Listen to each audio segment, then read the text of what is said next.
Om Sairam. Welcome to my channel Sri Sai Divya చరణాలు.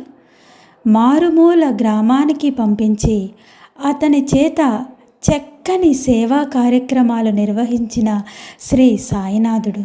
సాయి సచ్చరిత్రలోని 5వ అధ్యాయంలో ధూప్ ఖేడా కోసం చదివిన శ్రీ బలదేవనంద భారతి ధూప్ ఖేడా గ్రామాన్ని వెతుక్కుంటూ 1997 సంవత్సరంలో ఆ గ్రామానికి చేరుకున్నారు.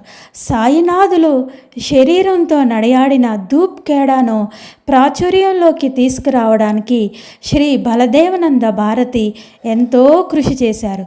షిరిడీ నుంచి వచ్చినప్పుడు ఒక చిన్న బాబాగారి విగ్రహాన్ని తెచ్చుకుంటారు.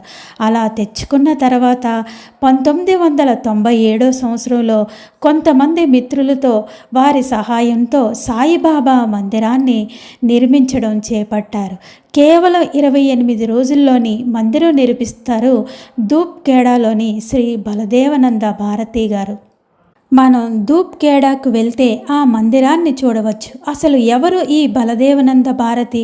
హిమాచల్ ప్రదేశ్ నుంచి షిరిడీకి ఎలా వచ్చి వారి జీవితంలో జరిగిన బాబాగారి దివ్య లీల ఏంటి? బాబాగారి దివ్య చరణాల చెంతకు శ్రీ బలదేవనంద భారతి గారు ఏ విధంగా చేరుకున్నారు?